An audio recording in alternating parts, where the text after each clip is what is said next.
It's time for you to be the you that you know you can be and to find your mettle. My name is Preston Ewell, and I'm the host of the Mettle Mentality Podcast. I'm a husband, a father, and American soldier. What is mettle? It's your strength of character that you rely on to endure hardship. It's your grit. Together we'll learn from some dedicated, passionate, mettle-minded individuals who define themselves by their grit and their graduation from suffering. Be mettle. Stay mettle. Welcome to the show today, everybody. I am your host, Preston Ewell. Today, I am joined by someone I have waited 3 months to get on here. It took that long. She's a big deal. That's all I'm saying.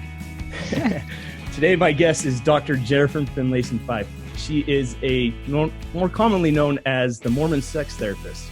Now, people have said, why would you have a sex therapist on here? Because I've told a couple people that you were coming on the show. And I will tell you why. Because your work and the message that you share has changed my life. It has helped me understand myself better and my marriage better. My relationship with my wife is better because I have taken what you have put out there and applied it to my life and as well as my relationship. So Dr. Jennifer Finlayson-Fife is not only a sexuality coach, is that what we call it? A sex coach? Sure. Sex or therapist, depending on, yes, I do both. Yes. Like I was saying, your resume is quite impressive, but you studied at BYU, you got your degree there. Is that right? And then That's right. I got my undergrad there, and then I went and got my master's and PhD at Boston College. Yeah. Mm-hmm. And what was kind of interesting to me when I first came across you was you did your thesis on LDS women and sexuality. That's right. And that's kind of what I want to talk about today, not necessarily your thesis, but our sexuality and how we can own that, discover that, as well as why that's important to us for our personal growth. Mm-hmm. So can you explain a little bit about what you do and how it's applicable to what we're going to the audience of the show? Sure. So so primarily I'm a therapist, and also I do coaching because I work with people that live outside of Illinois where I'm licensed. And the primary focus of my work is helping people live more rewarding, happy lives through having better relationships, both with others and with themselves. And it's inclusive of their sexuality, because I see sexuality as being really fundamental to being human, and therefore very fundamental to our most important relationships, meaning our intimate relationships, our relationships with a spouse. And, a lot of people struggle to integrate their sexuality and struggle to be intimate. And by intimate, I don't just mean sexually intimate, but struggle with emotional intimacy and being able to really be knowable and know a spouse, because the ability to do that is so linked to our psychological and relational development. So it's excellent work. I teach online courses that help people learn principles that help them apply this to their own life and think about how they can develop their marriage relationship, how they can develop their relationship to themselves, how they can be more at peace with themselves. But then I also do, of course, individual work or work with couples where I'm helping them, apply these things and develop as well. So it's great work. I absolutely love it. Well, you're doing great work, and your work works because it's, like I said, it's changed my life. So one of the things that I've heard you say in the past is you've said, allowing yourself to be human and the part of the human experience. And for a long time growing up as a kid, I learned to stuff my emotions as I was told to toughen up. Don't be so emotional. And so I did. I shut down. And I'm now at a point in my life where I'm willing to own whatever emotion I'm feeling, even if it may be embarrassing to other people, or at times in my life it would have been embarrassing. The allowing yourself to be human. I've said often that, I get emotional. It's I'm not going to deprive myself of being a human. Exactly. And so why is understanding ourselves this way and our sexuality, how is that so key in personal growth and development and being resilient when we have hard situations arrive? Well, it's really linked to the first idea. What you're saying is, allowing ourselves to be human, which is probably I was saying that in a context of challenging perfectionism, which, many of us do. Human beings have a hard time tolerating their imperfection and their vulnerability and so on. And so so if you really want to be happy in life and you really want to be capable of intimacy, you have to have compassion towards your own humanity, your own vulnerability, and you have to compassion towards other people's vulnerability and humanity. And if you're going to accept your humanity, you also have to accept your basic sexual nature. It's just fundamental to being human is to also be sexual. And because our sexuality is so core to ourselves and vulnerable, that a lot of us are very anxious about integrating our sexuality or really being able to be at peace with its existence, much less be able to create an intimate relationship with another, that to let ourselves be knowable to another person. So a lot of us like to have sex, for example, but we aren't necessarily at peace with it or comfortable really being knowable in this way. And so, it's just part. I think the people that are the happiest and the most at peace are really able to be at peace with what it is to be human and find self-respect in that. I really like that. So you're talking about vulnerability. So I think a lot of people misunderstand what it means to be vulnerable. I think that a lot of times, me being in the Army, if we have a vulnerable spot that we're trying to protect in our perimeter, that's a weakness. You're right. I think sometimes people think being vulnerable is being weak. Yes. It's actually not my favorite word. I'm using it today because so many people relate to this idea of vulnerability, but I don't like it because of what you're saying. People, Brené Brown talks about, the art of vulnerability or something to that effect. What she's actually talking about is that the people in her research that were the most willing to tolerate being human were willing to be open. They were willing to be knowable. Now, she's using the vernacular word vulnerable, but what's a little paradoxical about that is that the people in her research that didn't let themselves be knowable, that couldn't tolerate that they had limitations as a human being, that they couldn't tolerate other people knowing about them, the reality was that they were, in fact, the vulnerable ones. So that is to say, it takes strength to tolerate being acknowledged as being human and fallible. It takes courage to be able to do that.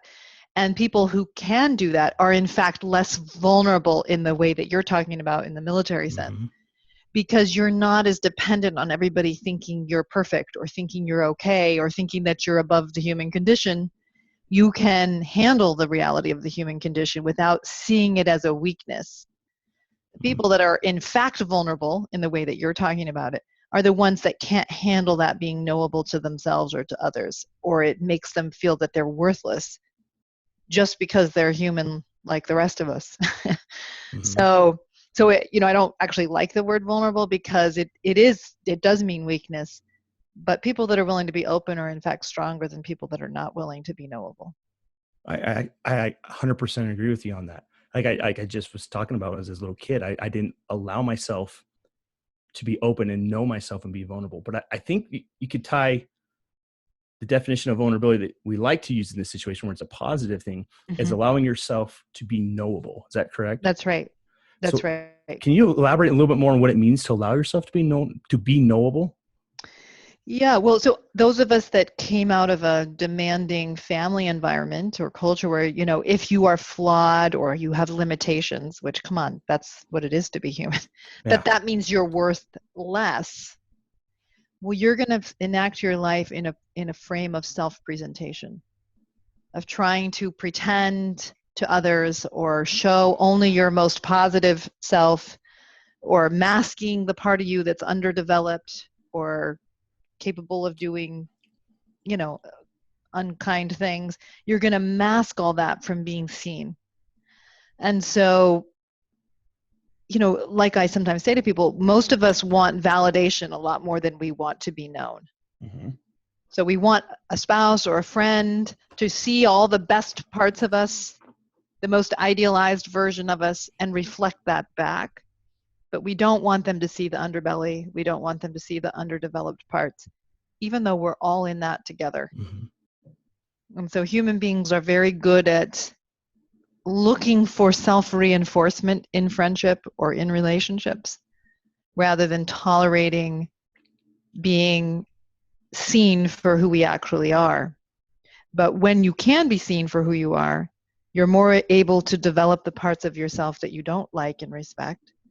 And you're more able to be at peace in your own skin because you don't have something to hide. You're not running from yourself. You're not a house divided. Most of us are houses divided. That's a great way to put it, because I have found that allowing myself to be knowable and accepting the darkness and the light that's inside of me, that is where my power comes from, my strength. That's right. Owning who I am, or as you like to say, is like my favorite phrase right now, is belonging to yourself. You are empowering yourself to become better. It empowers your ability for self-development and growth. Yeah, absolutely. So because the more that you belong to yourself, or the more you aren't a house divided, that you know who you are, you're not trying to hide it. First of all, you're more able to address and deal with those limitations and be somebody you respect more.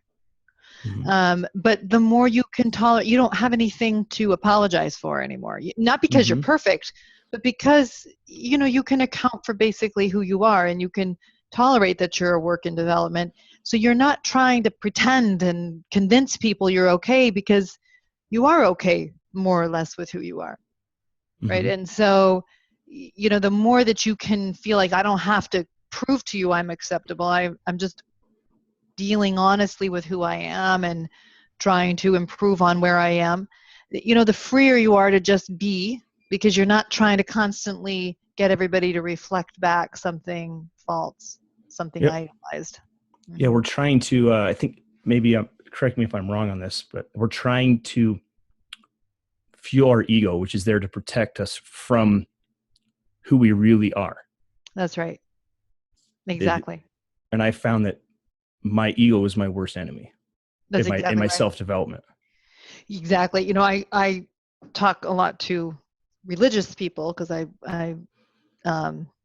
you're the Mormon sex therapist. Exactly. Right. I remember you said that now. Yeah, exactly. So, for example, one of the scriptures I reference a lot is Christ saying, to lose yourself to find yourself, in the Sermon on the Mount. And so a lot of people take that as like, oh, that's a martyr idea.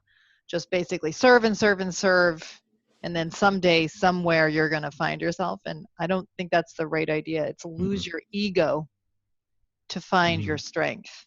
It's our ego that impairs us from finding our strength, when we're so fixated on proving to ourselves and to others some dishonest view of who we are that maybe comforts our narcissism but isn't based in the truth, will ultimately eat us up. It will ultimately undermine our peace. So it's always hard to see what's true, and I often talk to people about this idea that the truth sets you free. It ultimately helps you find peace, but it does make you miserable at first, because it pressures you to confront things you hadn't seen before. Just like currently in my relationship with my teenager, there are things that, because there are things in that relationship that are not working, it's pressuring me to see myself more accurately, which is completely not fun. I mean, I'm always helping people to see themselves, and I've done a lot of it, but here I am again, seeing more. And it's terrifying and horrible at first. You're like, oh my gosh, how could I be so dumb? How could I miss this part of myself that's undermining my child's well-being? But, it's when you then face it, then you're free to actually deal with it. You're freer to actually change it and to be in deeper alignment and deeper peace within yourself, even though it really hurts at first. But it's a gift ultimately, because it just helps you be stronger. It helps you to love better, helps your relationships to have deeper peace within them. And it's a meaningful and really important process that most of us, well, we all resist on some level because it's uncomfortable, but it's a process that ultimately makes us stronger and more at peace if we're willing to let it teach us. We just have to allow ourselves to be uncomfortable. That's right. That's right. You have to kind of say, okay, here we are again. This sucks. Yeah. But what can I learn from it? And growth always is uncomfortable. It always stretches. But there's something better on the other side if I'm willing to go through it and keep striving or reaching for what is better, what I respect more, even though I'm on uncertain and uncharted territory, uncertain ground. Yeah. It's the smooth, what is that saying? The smooth seas never made a great sailor. Something like that. It's not exactly right. No, but that's right. You have to go through that to forge your character and find out who you really are and yes, develop that. That's right. So, while peace times are wonderful and when things are, there's a lot of pleasure when things are going swimmingly and well, but the place where we get our muscles and our strength is often in the suffering and when things are not going well. And I mean, I tend to appreciate those things looking backwards. I seldom appreciate them when I'm in them. Right. But that's really where you get your strength. When I think back about how I became who I am, meaning what I do, it really came through a lot of suffering, actually. It came through things not going well, not getting the social validation I wanted, not having the certainty I wanted. And that's where all the muscles got built. But it's hard to value it for what it is in the times of the suffering. Yeah. Speaking from my own experience, I questioned why am I going through this? Why can't I overcome this? Why is this still going on? Like, That's why? right. And I think I was asking the wrong question. I should have right. been asking, what do I need to do to get out of this situation? How can I make that happen? That's right. A question I ask is what am I supposed to learn from this? Mm-hmm. Which might be a fair question for some people, but I tend to ask, what can I learn from this? What is this teaching me about reality and about myself that may be hard to learn, but that I can learn from it if I'll keep my heart open to what I need to master this situation. Mm-hmm. And it's a humbling process. but that's paradoxically where the strength comes is when you stay humble, as in teachable, that you can keep adapting and learning. It's the organisms that don't adapt to a shifting environment that are ultimately vulnerable. It's the organism that can adapt to what's needed, can grow, that actually is robust. Yeah. If you think like a virus or a bacteria, we come up with vaccinations for these things and they are resilient enough to say, okay, if I do this, I'm going to die. I got to change. That's right. And I think that's right. So be a virus. No, I'm joking. But have that mentality of like, I can't keep doing what I've been doing because it's going to be the death of me. That's right. That's right. Man, can you move to Utah so I can like visit you can we have weekly visits? Can we do these chats like weekly? Cause I need this. This is so great. No, when I first discovered you and your message, that's what I said to my wife. I was like, where is she from? Like, we need to meet with her. And she's like, she's in Chicago. And I was like, dang it, right. Maybe we'll move there. But no, this is great stuff. I think that's why I wanted to have you on, because these are, I think, well, speaking from my experience, I'll share a little bit about myself. And this is something I was never willing to do on the show. And I had shared parts of me, the darkness, I'll call it. But I would have my producer edit it out because I was so concerned with how it would be received and how people would perceive me. And I've only released one episode where I talked about this now. It was which came out yesterday. But I found that it's empowering for me to talk about this. And my message that I'm trying to share with the audience is much more genuine. So from the age of 12 to 29, I struggled with an addiction to pornography. And that was incredibly difficult to say. It was Mm. painful. There was sorrow, there was sadness. And as I would find that I was unable to overcome it, Mm. I would say, why am I going through this? Why? Mm. Why can't I do this? Why can't I do that? Why am I a failure? And so I took on the identity of an addict because I Mm. owned my failures as part of who I was. Mm. And Yeah. and these things that you're sharing with us, I didn't realize so much so, or how to articulate it, but these are the things that I had to learn to Mm. empower myself to be able to overcome it. Mm-hmm. Yeah. I think one of the key things that I had to understand and be willing to do was be uncomfortable in being accountable for not only my actions, but everything that I said and everything that I thought and everything I told myself. Yeah. How does accountability play into our self-development and belonging to ourselves? I think it's the process of being honest and not pretending or hiding things that allows you to discern, is this who I want to be? It's the secrecy Mm-hmm. and the self-deception that allows many of us to keep doing things over and over again that we don't respect and that are not blessing our lives. Mm-hmm. Whether that's eating compulsively, looking at pornography, whether it's video gaming compulsively, procrastinating all the time, meaning that people are really good at doing things and then telling themselves another narrative, Mm-hmm. which, is like, okay, this is the last time, I'm done.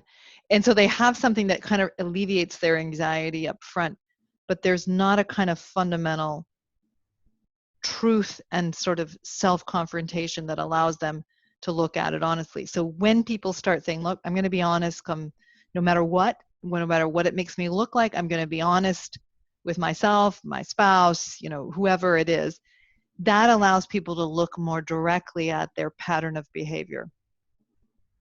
I was working with a client who was compulsively looking at porn all the time, and he would always be telling himself that this was a slip up and this was a, aberration. And he would have periods of time when he wasn't looking at it, and then he'd go back into looking at it, and just kind of going on, and I just said, it's probably time to just be straight up with yourself and straight up with your wife. Just let her know that she can plan on the fact that you're probably looking at it and that you're a liar.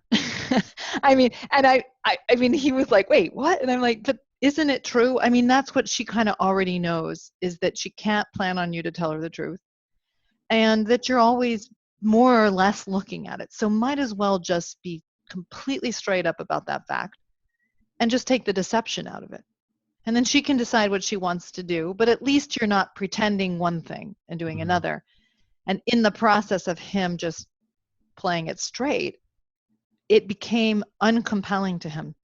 It was no longer this thing he's sneaking and hiding and Mm-hmm. imagining he's getting on the side, And then he had to kind of look at it more like, is that really who I want to be?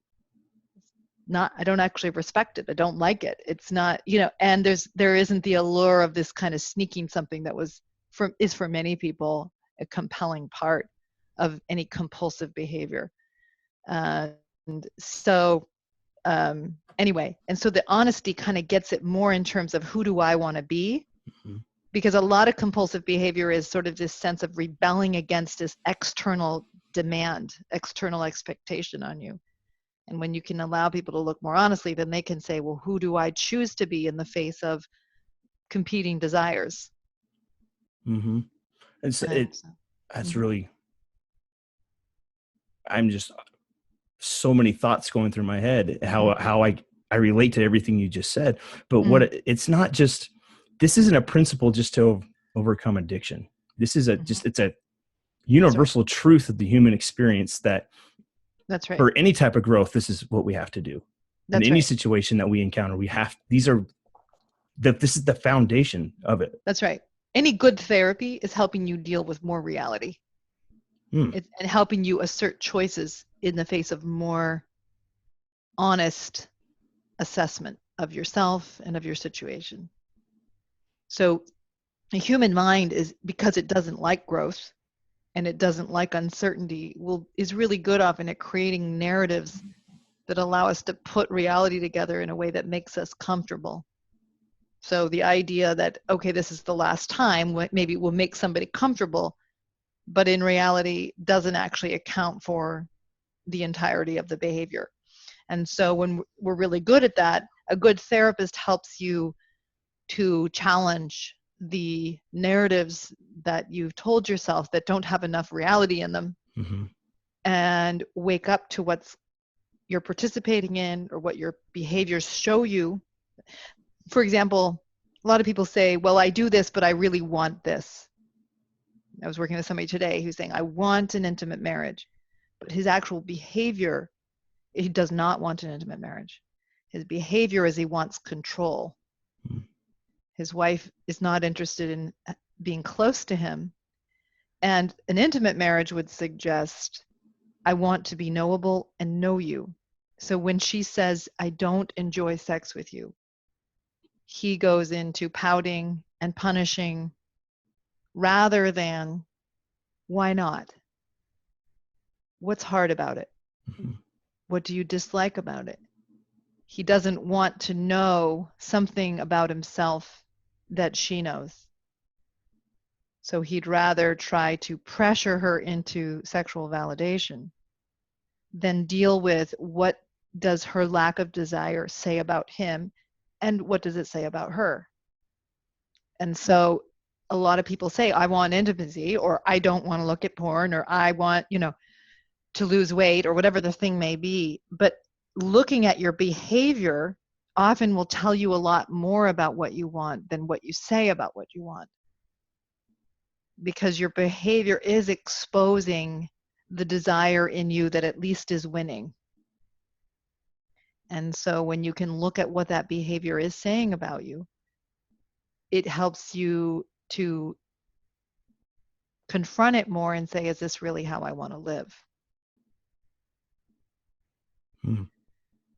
For the client I was just talking about, for example, when he was looking more honestly at his behavior, it was showing him that he didn't want to not have porn in his life. He wanted it in his life. That's what his behavior was showing him. Well, acknowledging that allowed him to start to think about why. What is it about this that I want it? Because much of the time I'm actually not even really enjoying it. It's almost more compulsive. And for him, it had a lot to do with, I don't want to be controlled by the outside. And he'd grown up in a very controlling environment. And so this was always his way of rebelling against being controlled. But once he could sort of see it, like, I'm like, no one's controlling you. You obviously can look at this all you want because you always do. So clearly you are the one controlling the choice. And once he could get in clear, like, this is not being controlled on the outside, I can look at this anytime I want to. Now, I can't make my wife be happy about it. I can't make myself be happy about my choices, but I am an agent and I'm free to choose. That sort of deeper self-awareness of what he was trying to solve allowed him to solve it. Mm-hmm. But it had to come through breaking a picture of himself that he liked and getting a more honest picture, which allowed him to assert choices that had more integrity in them, more depth in them. Mm-hmm. I really like that. So I think knowing why your why is or understanding your why, discovering your reason why you have those compulsive behaviors. Mm-hmm. What it's the same for addiction. It's the same for any unhealthy habit. Mm-hmm. If you understand, what am I trying to numb? What am I trying to not deal with? And that's what I'm hearing you say. Yes. We're creating that. We're lying to ourselves and saying, this will make me not have to deal with this. Yes. Yeah, exactly. And or it can be, that's right. So it can be a way about numbing. It can be a way of trying to find some immediate comfort rather than dealing with more difficult things in our life. People can often do things that give them immediate sort of pleasure, but ultimately create more anxiety and difficulty for them. So and looking more honestly at that, they may be able to make better choices. I think for a lot of people around pornography, it's often, especially when it's compulsive and it's not wanted, they don't want to be looking at it, or it goes against their beliefs. For a lot of people, it has come from a position of it being shamed and too little information. And so they are drawn to it because that's normal to be drawn to sexual imageries, especially as a adolescent whose sexuality is emerging. It's a very normal thing to find it compelling. It's I mean, how should I say it? It's a function of normal sexual development to find it interesting and compelling. But when it gets shamed, then it gets put into this forbidden frame. And this makes me bad. I must not look at it. I must not like it. I must not think about it, which only drives the obsessiveness, which then makes it even more compelling, more of an allure. So a lot of times the way we set up the meanings around passions and pleasures makes us more likely to be compulsive about them.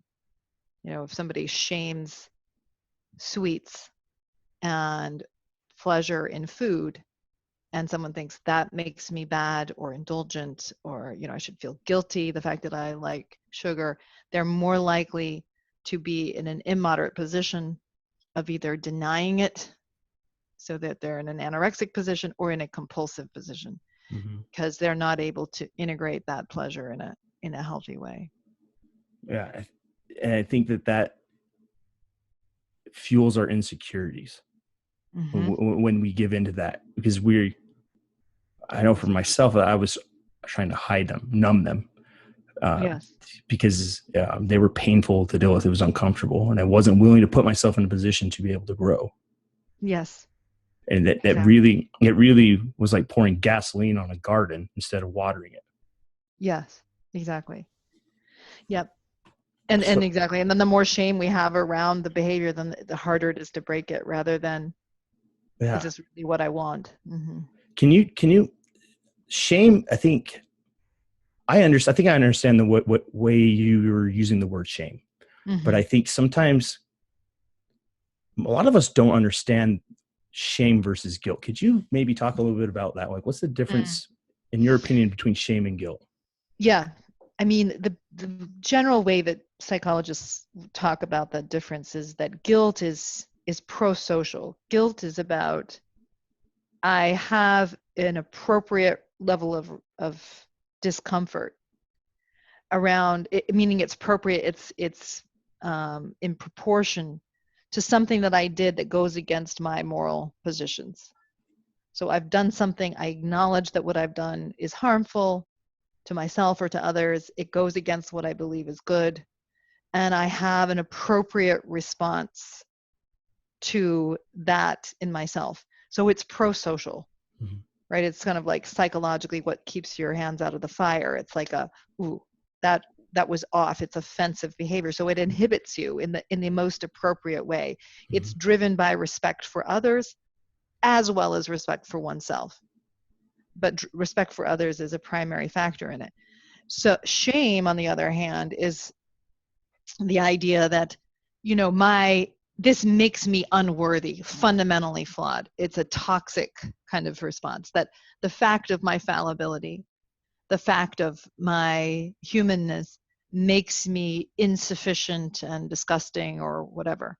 So even if someone's doing something like compulsively going to video games rather than dealing with difficult things in their life, or going and doing hard things, shaming that is like, I'm such a broken human being that I do this, rather than, well, it certainly makes sense that I'd want to, because I have much more sense of control and invulnerability, and but if you come heavy-handed on it, it actually solidifies it, gets easier to keep wanting to sort of distance from your feelings of shame that you feel when you're, kind of acknowledging what you're doing, rather than a more measured response, which is, it makes sense that you want to distract from difficult things, but is it going to accrue to the life you want? And that just makes it easier to handle your choices. That's a much more in-depth answer than thought I was going to get, but it's a good one. I was taught that guilt says, I feel bad for doing this. Shame says, I am bad because I did this. Oh, well, that was a more efficient way to say it. Well, I'm not trying to one up you or anything like that. I know. I'm just. It's a nice summary. Yeah. Today I learned what shame versus guilt means. Yes. Yeah. Exactly. No, it's the appropriate response to a situation is a skill that takes practice. You really have to hone that in, and it's a craft. It's not a science. It's unique to the person too. That's right. And compassion is a skill you develop. Compassion for others and compassion for self. Compassion for the human condition that we're all in. It takes courage. It really, really does, to tolerate the imperfection in ourselves and in others, to tolerate growth in ourselves and others. And so I think at the core of guilt is it's driven by compassion. And it's easier to flip into I'm worthless, or to be shaming you're worthless because you make mistakes. That's what's so easy within the human condition, is to be in a much more contemptuous position towards self and or towards others around the basic fallibility of being human. And the people that live well and live most peaceably have learned how to do compassion in the face of humanity. You're really, how do I say this? You're really putting yourself out there when you decide that you're going to do that. And it puts you in a position where that vulnerability in a negative connotation. Yeah, that you're putting yourself out there to potentially be hurt and to not be accepted.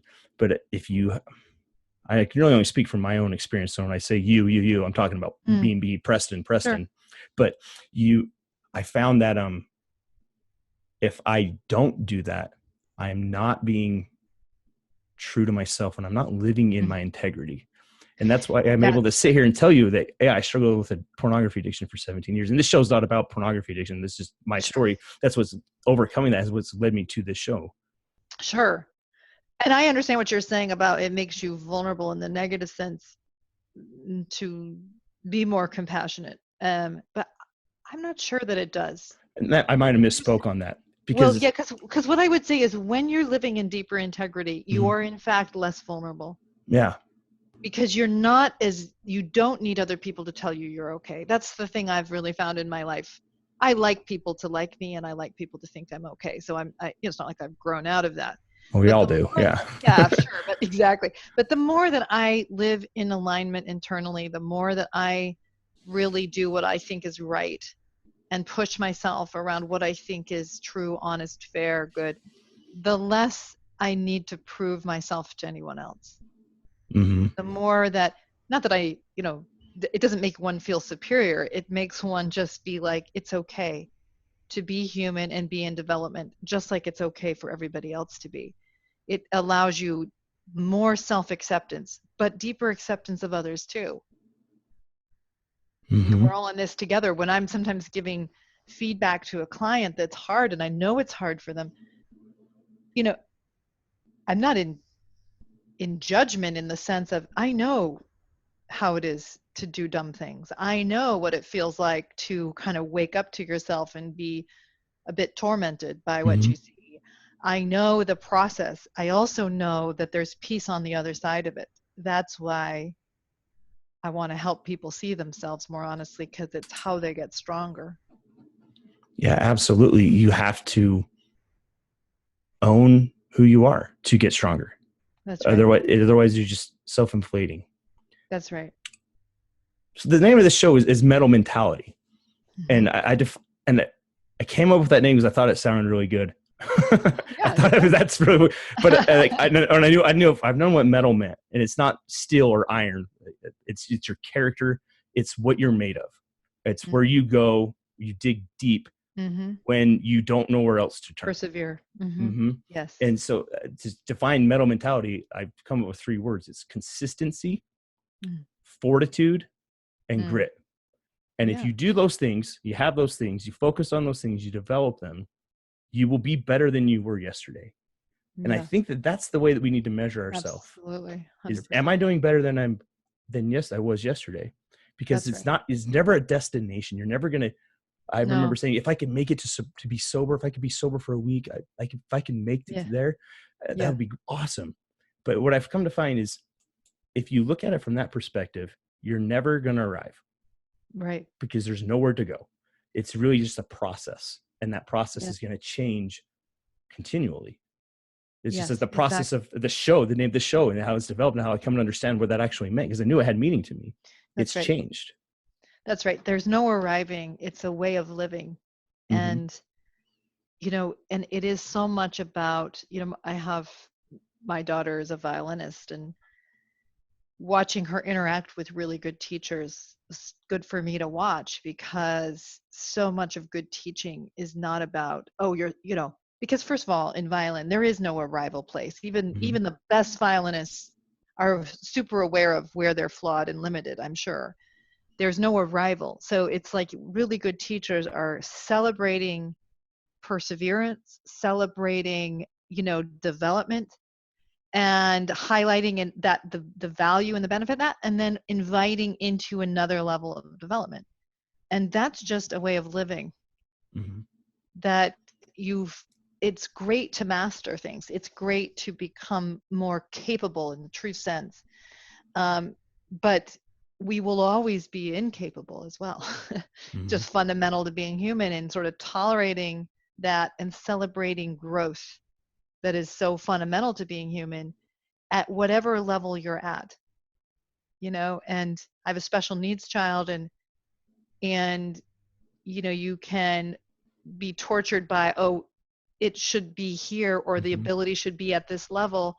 Or you can say, no, this is someone who can develop and grow and become, and you celebrate where he makes those strides and pushes himself and becomes stronger, because we're all capable of it on some level. Yeah.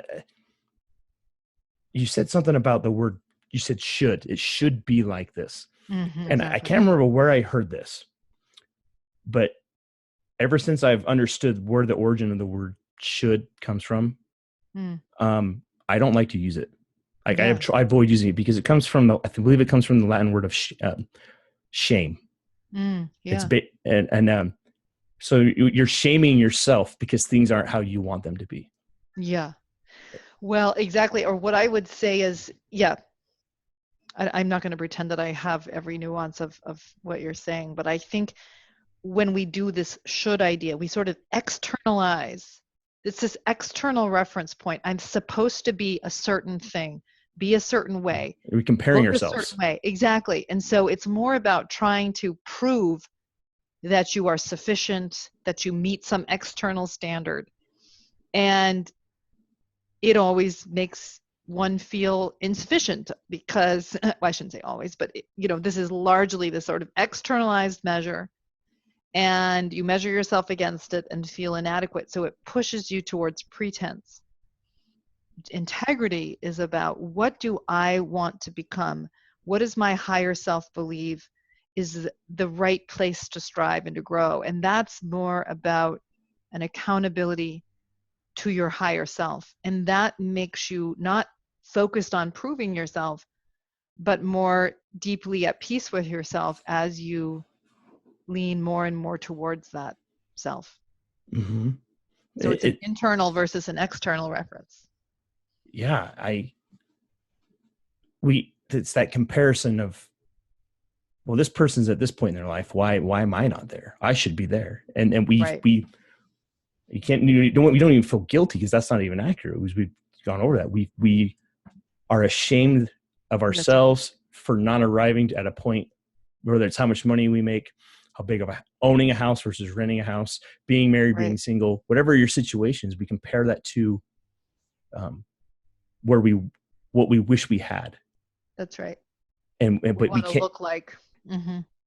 what we want to look like. Absolutely. How we want other people to see us as well. That's right. I think that's probably more That's accurate too. Yep. But and so many times we will say, well, I would be there, but this happened, or that happened, this, and we don't want to take accountability, because it's easier to remain having a victim mentality, that it's not my fault because then that doesn't require us to be honest and be uncomfortable. Yeah, that's right. Yes. So why do we often choose, I think maybe I've answered the question already, but why do we often choose to uh, remain in the victim mentality instead of owning the situation for what it is? Because you can hide behind victimhood. And I don't want to dismiss people that have actually been Mm-hmm. victimized, right, Mm-hmm. of course, or who have to deal with a deep setback because of someone Mm-hmm. else's wrongdoing. Mm-hmm. But that's different than what you're talking about, which is you hide behind your victimhood. You hide behind, because first of all, victimhood usually is an exposure of an entitlement. You know, I'm entitled to being happy. I'm entitled to people giving me what I want. And then I can use the fact that you didn't make me happy or you didn't give me what I was entitled to not take responsibility for my life. Taking responsibility for our lives is scary because there's inherent exposure in it. Because you're willing to assert what you want, go and try to create it. And without a guarantee that you're willing to expose what you desire with or without the validation of other people for that thing. So when you take responsibility for your life, it's inherently exposing. And so a lot of us would rather hide behind what we think we're owed and be resentful we don't get it, or pressure a spouse to give it to us, or society or whatever, rather than living with deeper responsibility and deeper gratitude. It's a more honest way to live, to be in a state of gratitude and without a sense of entitlement to everything going your way. But it's a harder way to live because it's wiser, it's more honest, and you're shedding yourself of entitlement all the time. You can resent that you're sitting on the tarmac for 20 minutes, or you can be incredibly grateful that there's even such a thing as an airplane that you can get in and fly. Okay. And most of us Right. choose entitlement. I Yeah. mean, most of us sit around thinking about how bad it is because something didn't go our way, as opposed to how miraculous and amazing life is. All Mm-hmm. the time. We think about all the things our spouse doesn't do for us rather than this person loves me. This person does a lot for me because they care about me. And I don't mean you can't run your life or you can't make decisions if someone really isn't living up to their, what is needed in a relationship. But oftentimes we run our lives from a place of I'm owed, because you can hide behind it and try to trick yourself and others that you don't have to take responsibility ultimately for the way you live. A lot of us don't want to. Mm-mm. you know Yeah, Even the because it should hurts. idea, yeah, it does. And even the should idea is a way of trying to, like, almost not take responsibility, rather Mm-hmm. than what do I believe I should be, how do I want to use this short life I have, who do I want to be in it. Yeah. Well, I have a million things I want to follow up with on this, but we're about out of time here, and I want to be respectful of your time.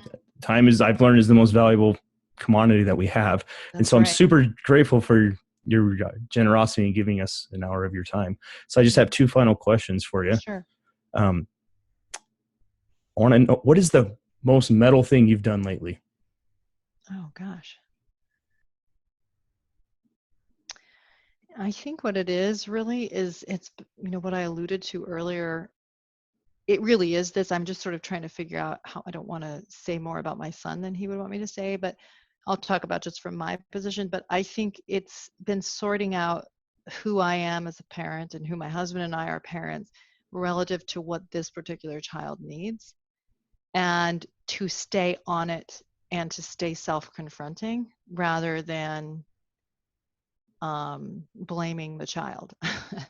And I think that's been somewhat harrowing and humbling, if not humiliating at times, and very good for me.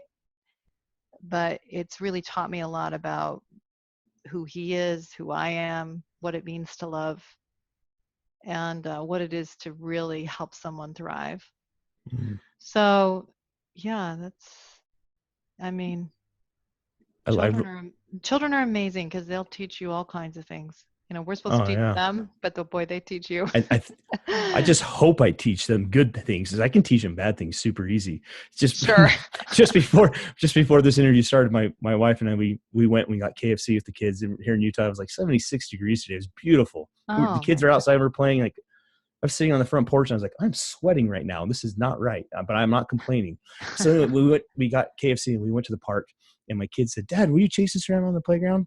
And they had the wood chips, one of those playgrounds. And I was running around. My wife said, go chase them. I'm like, oh, I've got a headache. I don't want to start sweating, because when I start sweating, I don't stop.